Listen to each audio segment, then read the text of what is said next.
بسم الله الرحمن الرحيم. الحمد لله الذي لم يزل ولا يزال حيا قيوما عالما قديرا سميعا بصيرا، ونشهد أن لا إله إلا الله وحده لا شريك له ولا نذير له ولا مشير له ولا معين له ولا مزير له ولا نزير له ولا مثل له ولا مثال له. ثم نشهد أن سيدنا ومولانا محمدا عبده ورسوله، وصلى الله تعالى عليه وعلى آله وأصحابه أجمعين. أما بعد، فأعوذ بالله من الشيطان الرجيم. بسم الله الرحمن الرحيم. والعصر إن الإنسان لفي خسر إلا الذين آمنوا وعملوا الصالحات وتواصوا بالحق وتواصوا بالصبر. وقال رسول الله صلى الله عليه وسلم: اغتنم خمسا قبل خمس، شبابك قبل هرمك، وصحتك قبل سقمك، وفراغك قبل شغلك، وغناك قبل فقرك، وحياتك قبل موتك، أو كما قال عليه الصلاة والسلام. وقال رسول الله صلى الله عليه وسلم في مقام آخر: نعمتان مغبون فيهما كثير من الناس، الصحة والفراغ، أو كما قال عليه الصلاة والسلام. میرے محترم بزرگوں، دوستوں، میں نے قرآن کریم کی ایک چھوٹی سی سورت العصر آپ کے سامنے تلاوت کی ہے۔ اس سورت میں اللہ تبارک تعالیٰ نے قسم کھائی ہے، والعصر، قسم ہے زمانے کی۔ اللہ تبارک تعالیٰ نے قرآن مجید میں جہاں جہاں بھی قسم کھائی ہے، اس کی اہمیت اور اس کی طرف توجہ ہونے کو بتانا مقصود اور مطلوب ہوتا ہے۔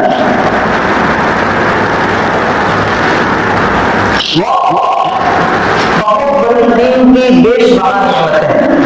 یہ تو اللہ تبارک تعالیٰ نے ہم سبوں کو بہت ساری نعمتیں عطا فرمائی ہے، بہت ساری نعمتوں سے نوازا ہے، لیکن ان نعمتوں میں ایک بیش بہا قیمتی نعمت، بیش بہا نعمت وہ وقت ہے۔ وہ کیا ہے؟ وقت ہے۔ وقت یہ تو بہت ساری نعمتیں نوازی ہیں، اور انسان کے وجود کے اندر، انسان کی ذات کے اندر اگر دیکھا جائے، غور کیا جائے، لاتعداد نعمتیں موجود ہیں۔ اور قرآن میں جگہ جگہ پر اللہ نے فرمایا میری نعمتیں اتنی ہیں کہ تم گننا بھی چاہو تو نہیں گن سکتے۔ وَإِن تَعُدُّوا نِعْمَتَ اللَّهِ لَا تُحْصُوهَا، عام آیت ہے، بار تلاوت کی گئی ہے کہ اگر تم اللہ کی نعمتوں کا تعداد احصاء کرنا چاہو، شمار کرنا چاہو، گننا چاہو، نہیں گن سکتے۔ صرف نعمت کا اللہ نے نعمتیں نہیں کہا، نعمت کو گننا چاہو تو نہیں گن سکتے۔ تو بتانا کا مقصود یہ ہے کہ اللہ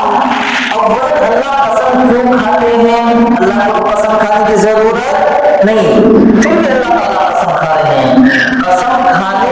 پر اللہ یہ بتانا چاہتے ہیں، یہ توجہ دلانا چاہتے ہیں کہ قسم کھانے کے بعد جو چیز بیان کی جا رہی ہے وہ قابل توجہ شے ہے، قابل توجہ چیز ہے۔ اب غور کرو کہ اللہ نے کیوں قسم کھائی ہے۔ مثال کے طور پر والعصر، قسم ہے زمانے کی۔ اللہ نے زمانے کی قسم کیوں کھائی؟ اس کا مطلب یہ ہے کہ زمانہ یعنی وقت جو ہے ایک بہت بڑی نعمت ہے، اسے ضائع مت کرو۔ وقت بہت بڑی ایک ایسی بیش بہا نعمت ہے کہ اس کو ضائع نہیں کرنا ہے۔ اللہ نے فرمایا والعصر، ایک جگہ پر فرمایا والفجر،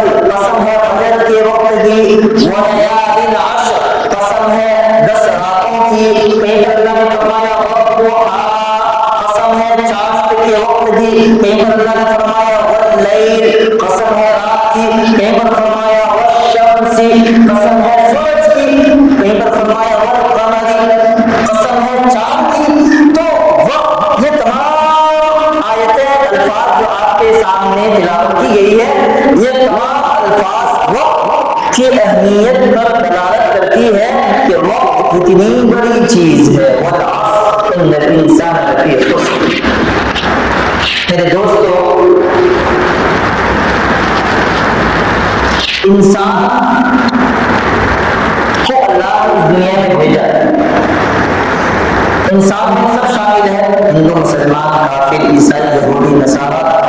مشرکین، مستشرکین، سب کے سب اس میں شامل ہیں۔ اللہ نے انسان کو بنایا، اس دنیا میں بھیجا۔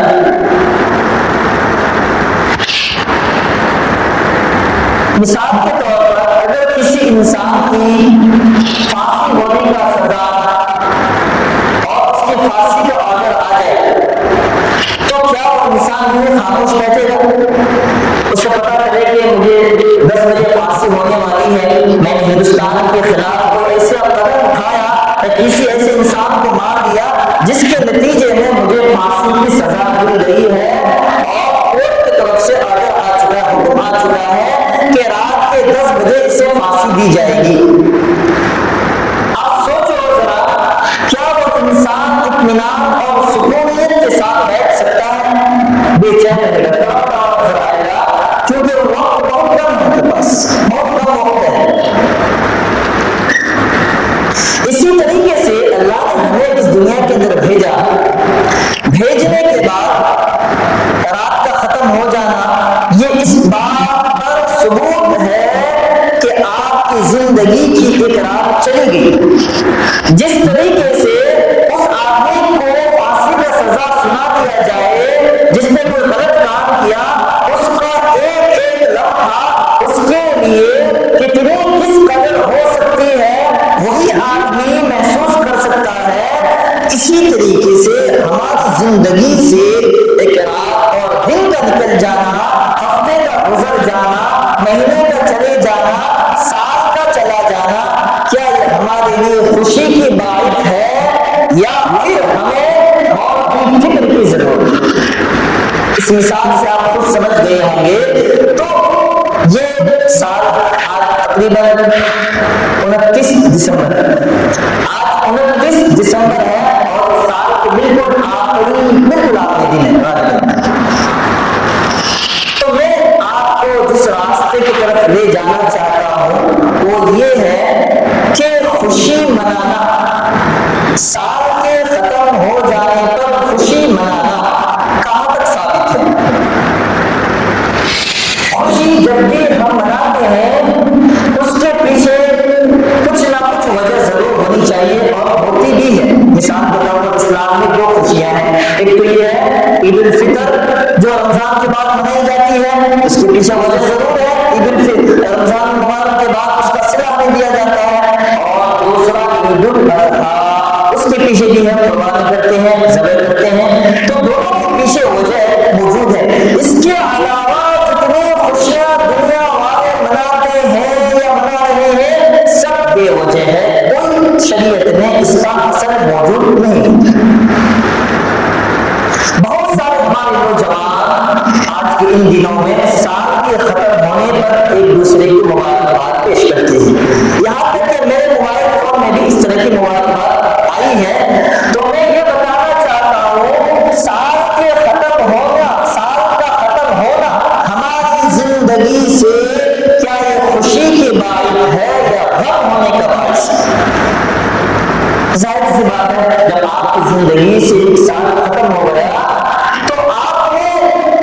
خوشی نہیں منانا ہے بلکہ غم منانا ہے۔ غم اس طور پر منانا ہے کہ میرا جو وقت بہت قریب ہے، میرے اور قبر کے درمیان کا جو فاصلہ تھا، ایک سال وہ ختم ہو چکا ہے، میں قبر کے قریب ہو چکا ہوں، قبر یاد کر رہی ہے اور آواز لگا رہی ہے، اے فلاں بنت فلاں،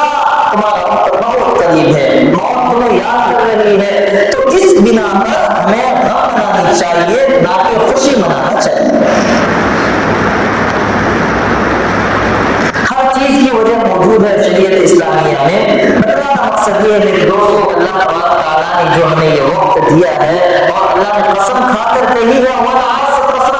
زمانے کی قسم وقت کی قسم رات و دن کا بدل جانا سورج و شمس کا بگڑنا اور غروب ہونا یہ آپ کو توجہ دلا رہی ہے یہ ساری چیزیں کہ فکر آخرت کے لیے تیار ہو جاؤ فکر آخرت کے لیے اپنے آپ کو تیار کرو فکر آخرت کے لیے اپنے آپ کو اٹھاؤ فرمایا اللہ کے رسول صلی اللہ علیہ وسلم نے ابراہیم خامسن قبل خامسن شبابك قبل حرمك وصحتك قبل سقمك وفراغك قبل شغلك وغناك قبل فقرك وحياتك قبل موتك اے مسلمانوں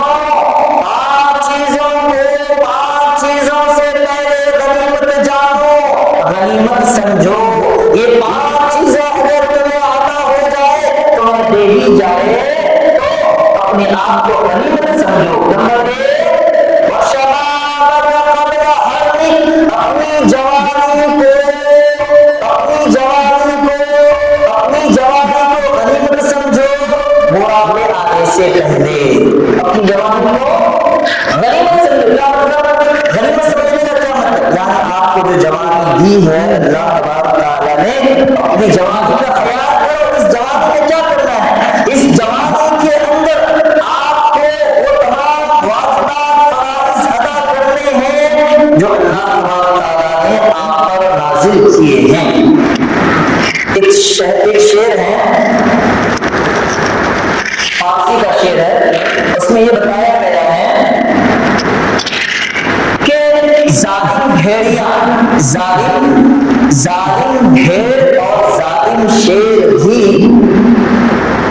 ظالم بھیڑ اور ظالم شیر بھی بڑھاپے میں کمزور ہو جاتا ہے چھوٹی سی بات ہے جو ظالم بھیڑ ہوتا ہے جنگل کا بڑھاپے میں وہ بھی کمزور ہو جاتا ہے اس وقت نہ تو منہ میں دانت اور نہ پیٹ میں شاعر جب اللہ نے آپ کو جوانی دی ہے تو اپنی جوانی کو ضائع مت کرو اس جوانی کو اللہ کے بتائے ہوئے مقصد اور مطلب کی طرف لے جاؤ اپنی منزل کو اختیار کرو اپنی منزل بیدار مت کرو کیونکہ جوانی کی عبادت اللہ تعالیٰ کو بہت پسند ہے جب انسان بڑھاپے آ جاتا ہے اور کمزوری ہو جاتی ہے لاغت پر آ جاتا ہے تو پھر اس وقت مسجد میں سہارا لے کر کے آنا ان کے بیٹے بھی ان کو جو ہے گھر سے باہر نکال دیتے ہیں پوتے بھی نکال دیتے ہیں ایسے وقتوں میں آ کر کے کرسیوں پہ نماز پڑھنا وہ تو مجبوری ہے آپ کے بیٹے نے آپ کو گھر سے نکال دیا لاکھ پڑھا دیا آپ کے پوتے نے آپ کے گربان پکڑ کر کے باہر نکال دیا کہ جاؤ گئے ہماری کوئی ضرورت نہیں ہے اس وقت میں آ کر کے مسجد میں آ کر کے کیا کرتے ہیں کرسی میں بیٹھ کر کے اور جو ہے کیا کرتے کیا نہیں تو جب اللہ نے آپ کو جواب نہیں کی تو آپ جواب کو کہاں کھو دیا اللہ تعالیٰ نے جواب نہیں کی جواب کو کہاں پر کھو دیا جواب کہاں ضائع کر دیا آپ نے اس لیے اللہ کے رسول صلی اللہ علیہ وسلم نے فرمایا جوانی کی عبادت اللہ کو بہت ہی زیادہ پسندیدہ ہے یہاں تک حدیث میں آتا ہے قیامت کا میدان ہوگا سب اولین و آخرین جمع ہوں گے سب لوگ کھڑے ہوئے دیکھ رہے ہوں گے جنت بھی ہوگی دوزخ بھی ہوگی اس وقت میں 5 لوگ ایسے ہوں گے اس وقت میں 5 لوگ ایسے ہوں گے جو عرش کے سائے میں محفوظ ہوں گے قیامت کے دن تو سب لوگ پسینے میں ڈوبے ہوں گے سب لوگ ساری کی ساری دنیا حشر کے میدان کے اندر جو ہے ایک عجیب قسم کی کشمکش ان کے اندر تاری ہوگی سب لوگ پریشان ہوں گے ایک گرمی سورج کے اندر قریب کر دیا جائے گا سورج کی تپش کی وجہ سے پسینے میں ڈوبتے ہوئے نظر آئیں گے ایسے وقتوں میں 5 لوگوں کو اللہ تعالیٰ اپنی سایہ عطا فرمائیں گے اور ان 5 میں سے ایک ہے وہ جو جوان میں عبادت کرتا تھا جو جوان میں اللہ کا نام لیتا تھا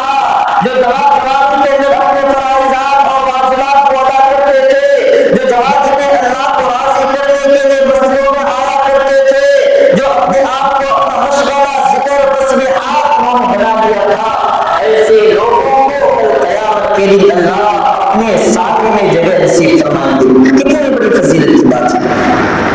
اس سے میرے دوست اگر جوان ہے تو جوان کو اپنی سمجھو بہت سارے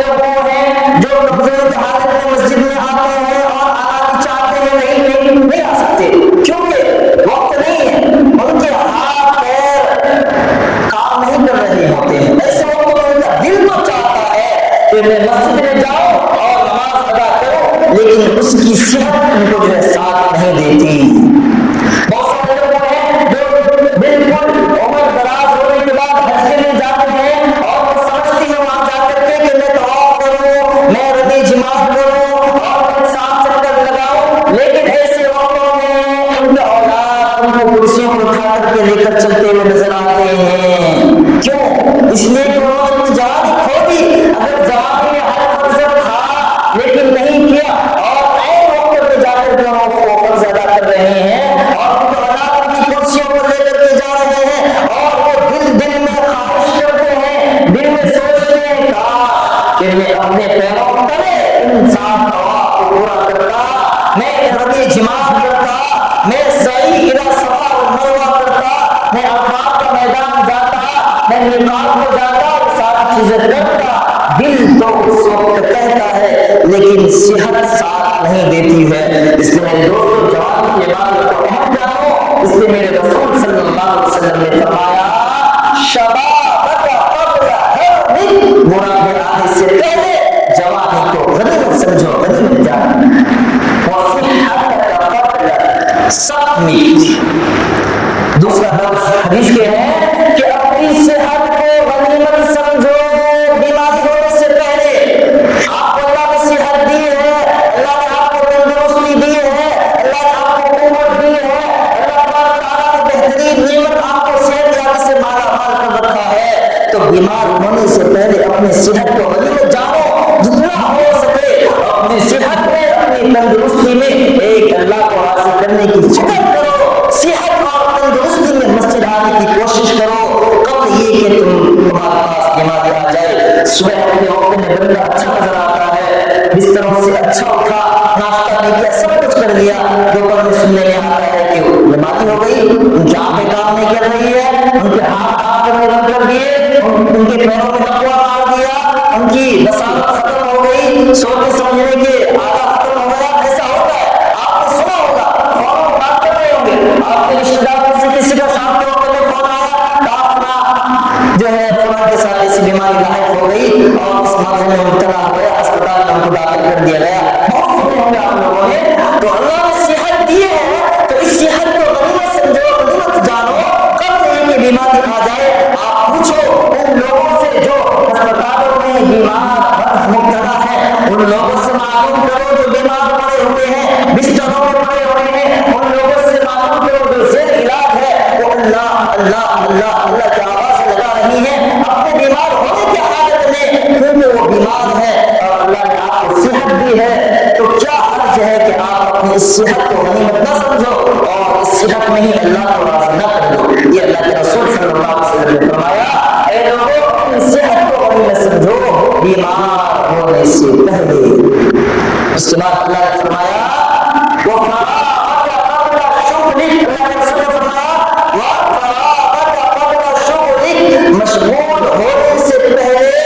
مشغول ہونے سے پہلے آپ اپنی فراغت کو غنیمت سمجھو۔ آپ فارغ ہیں، آپ خالی ہیں، کچھ کام نہیں ہے، کچھ نہیں کر رہے ہیں، تو اس کو غنیمت سمجھو اور اس فارغ ہونے کو غنیمت جان کر کے اللہ کی طرف دوڑو، اللہ کی طرف بڑھو، اپنی منزل تلاش کرو، اپنے اصل مقصد کی طرف متوجہ ہو جاؤ، اپنی منزل کے لیے تلاش جستجو بسیار کرو اور اپنی اس فراغت کو غنیمت جانو۔ تب یہ کہ پھر آپ مشغول ہو جائے، آپ مصروفیت میں لگ جائیں گے، پھر آپ کی دکانیں اور آپ کی تجارتیں، آپ کی کھیتی باڑیاں اور آپ کے آل اولاد، آپ کی بیوی، آپ کے رشتے دار اتنا مشغول کر دیں گے کہ آپ اللہ کا نام دینا بھی چاہیں تو نہیں لے سکتے۔ جیسا کہ آج کے وقت میں سب سے بیماری یہی ہے، کسی کے پاس بھی جائیں تو یہ کہتا ہے کہ میرے پاس وقت نہیں، کسی کو بھی دعوت دیں، کسی کو بھی اللہ کی طرف بلائیں تو سب سے پہلے زبان سے یہی الفاظ نکلتا ہے کہ وقت اجازت نہیں دیتا، میری دکان ہے، میری کھیتی باڑیاں ہیں، میرے بال بچے ہیں، اولاد ہیں، میرے پاس اتنا وقت نہیں ہے، میری بہت بڑی تجارت ہے، جائیداد ہے، کھلا ہے، وہ ہے اور وہ ہے، اس قسم کی باتیں کہہ کر کے اپنے آپ کو خارج کر لے رہے ہیں۔ بتائیے اللہ کے رسول صلی اللہ علیہ وسلم کی حدیث کہ اپنی فراغت کو غنیمت جانو، جو اللہ نے آپ کو فراغت میں رکھا جب آپ خالی تھے، دکان نہیں تھی، کھیتی باڑی نہیں تھی، تجارت نہیں تھا، اللہ نے آپ کو وقت دیا لیکن آپ نے اللہ کو یاد نہیں کیا، ایسے موقع پر آپ نے اللہ کو بھلا دیا۔ اس لیے میرے رسول نے فرمایا اپنی مشغولیت کو، اپنی فراغت کو غنیمت سمجھو۔ مشغول ہونے سے پہلے، مصروف ہونے سے پہلے وہ چیزیں پھر آپ کو مصروف نہ کر دے اور پھر آپ جنت کا راستہ بھول جائیں، پھر آپ اللہ کے راستے، آپ کو اللہ کی وہ چیزیں راستہ بھلا نہ دیں، پھر آپ کو اللہ کی طرف جانے والے منزلیں، وہ راستے، وہ طریقے، وہ اسباب، وہ ساری چیزوں کو بھول نہ جائیں۔ اس لیے میرے دوستو اگر خالی ہیں تو اپنے آپ کو اللہ کے لیے مشغول کر لیں۔ اس کے بعد اللہ کے رسول صلی اللہ علیہ وسلم نے فرمایا وَقِنَا قَبْلَ فَقْرٍ، اگر اللہ نے آپ کو مال دولت دی ہے، اللہ نے آپ کو خزانے دیے ہیں، اللہ نے آپ کو جائیداد دیے ہیں، آپ کے پاس زمین ہے، آپ کے پاس اولاد ہے، آپ کے پاس کھیتی باڑی ہے، تو غنیمت سمجھو اس سے پہلے کہ آپ فقیر بن جائیں، اس سے پہلے کہ آپ محتاج بن جائیں، اس سے پہلے کہ آپ مانگنے والے بن جائیں، اس سے پہلے کہ آپ سائل بن جائیں، غنیمت سمجھو اللہ نے آپ کو دیا ہے، جو مال، جو دولت آپ کو عطا کیا، غنیمت سمجھو۔ بہتر ہے اللہ کا شکر ادا کریں، بہتر ہے اللہ کا شکر ادا کریں، اس کو استعمال کریں اس طریقے سے جس طریقے سے قرآن کہتا ہے، حدیث کہتی ہے، اللہ کہتا ہے، جائز طریقے سے، جائز طریقے سے۔ دینے والا ہاتھ بہتر ہے مانگنے والے ہاتھ سے، دینے والے ہاتھ بہتر ہے مانگنے والے ہاتھ سے، یعنی اللہ نے آپ کو دینے کی صفت عطا فرمائی، اللہ کا شکر ادا کریں کہ اللہ نے آپ کو دینے والا بنایا، مانگنے والا نہیں بنایا، لینے والا نہیں بنایا، تو آپ اس پر اللہ کا شکر ادا کریں۔ اگر اللہ نے آپ کو جائیداد کی چیزیں، یہ مال جات چیزیں آپ کو عطا فرمائی ہے، اللہ کا شکر ادا کریں اس سے پہلے کہ آپ محتاج بن جائیں۔ اس کے بعد میرے رسول صلی اللہ علیہ وسلم نے فرمایا موت آنے سے پہلے اپنی زندگی کو، اپنی حیات کو غنیمت سمجھو۔ اللہ نے آپ کو زندگی دی ہے، اس زندگی سے خوب فائدہ اٹھاؤ، خوب فائدہ اٹھاؤ اس سے پہلے کہ موت آ جائے، کیونکہ موت آنے کے بعد آپ کے عمل کا دروازہ بند ہو جاتا ہے۔ انقطع عملہ، انسان جب مر جائے، اذا مات الانسان فقد انقطع عملہ، جب انسان مر جاتا ہے تو اس کے عمل کا دروازہ بند ہو جاتا ہے۔ زندگی میں ہی آپ اتنا کر جائے، اتنا کوشا جواب اختیار کر لیں، آپ اپنی اس دنیا کے لیے جو ایک دنیا آنے والی ہے، جو ہمیشہ ہمیشہ رہنے والا ہے، دائماً ابد، جو ختم ہونے والا نہیں ہے، لا زوال، اس کی کوئی ابتدا نہیں، کوئی انتہا نہیں، اس دنیا کے لیے اس دنیا میں ہمیں جمع کرنا ہے۔ اسی کی طرف اللہ کے رسول نے اشارہ کیا ہے کہ اپنی اس زندگی کو، جو زندگی کی جس زندگی سے ہم گزر رہے ہیں، رات کا آنا، صبح کا آنا، شام کا آنا، وقت کا گزر جانا، یہ ایک زندگی ہے، یہ اس زندگی کو آپ غنیمت سمجھو، غنیمت سمجھو۔ آپ کی دونوں آنکھیں بند ہونے سے پہلے، صبح کے وقت میں صحیح تھا، آپ نے سنا تو بہت سارے ایسے واقعات، صبح کے وقت میں صحیح تھا، شام کے وقت میں خبر آ رہی ہے کہ سراج الدین کا انتقال ہو چکا ہے، ہم لوگ سب لوگ پریشان ہو جاتے ہیں، کیسے انتقال ہوا، ابھی تو میں ملاقات کر کے آیا، ابھی فون میں بات چیت ہوئی اور ابھی ان کے ساتھ ناشتہ نہیں ہوا، اور بازار میں بیٹھے ہوئے بات کر رہے تھے، دکان میں بیٹھے ہوئے گفتگو ہو رہی تھی، لیکن خبر آ رہی کہ انتقال ہوا۔ تو دونوں آنکھیں بند ہونے سے پہلے یہ کہ آپ کے رشتے دار آپ کو اولاد آپ کو میت بنا دے کے قبر میں دفن کرے اور آپ پر مٹی ڈال دے، اس سے پہلے ہی اپنی زندگی کو غنیمت سمجھو اور اس زندگی کے لیے کچھ توشہ تیار کرو اور اپنی منزل کو آسان بناؤ۔ یہ 5 چیزیں میرے دوستو، اگر آپ اپنی زندگی کو کامیاب بنانا چاہتے ہیں اور اپنی آخرت کو سدھارنا چاہتے ہیں، اللہ آپ سے راضی ہو جائے اور آپ سمجھتے ہیں کہ مجھ سے میرا رب، میرا خدا راضی ہو جائے، آپ سمجھتے ہیں کہ دل جنت میں جا سکوں اور جنت کی راحتیں مجھے مل سکیں، آپ اگر یہ چاہتے ہیں اور آپ کی یہ خواہش ہے کہ قبر کے مشکلات میرے لیے آسان ہو جائے، قبر کے سوالات میرے لیے آسان ہو جائے، قبر کے عذاب سے میں بچ سکوں، تو ان 5 چیزوں کو اپنے لیے مضبوط رسی بنا دو اور ان 5 چیزوں کو اپنے ذہن میں بسا دو اور انہیں محفوظ کر لو۔ اللہ کی ذات سے امید ہے کہ ہماری زندگیاں سدھر جائے گی اور ہم آخرت کے حقدار ہو سکتے ہیں۔ بس اللہ رب العزت سے دعا فرمائے کہ اللہ تبارک تعالیٰ ہمیں ان باتوں پر عمل کی توفیق عطا فرمائے، اللہ تبارک تعالیٰ ہمیں اپنے صحت کی قدر کرنے کی توفیق عطا فرمائے، اللہ نے ہمیں جوانی دی ہے تو اس جوانی سے ہمیں ایک توشہ اختیار کرنے کی توفیق عطا فرمائے، اللہ نے ہمیں زندگی دی ہے تو اس زندگی سے آخرت کے لیے توشہ اختیار کرنے کی توفیق عطا فرمائے، اللہ نے ہمیں جو مال و دولت دیا ہے ان کو حلال طریقے سے کمانے کی اور اس کو حلال طریقے سے استعمال کرنے کی توفیق عطا فرمائے۔ وآخر دعوانا الحمد للہ رب العالمین۔ جو حضرات سنت ادا کی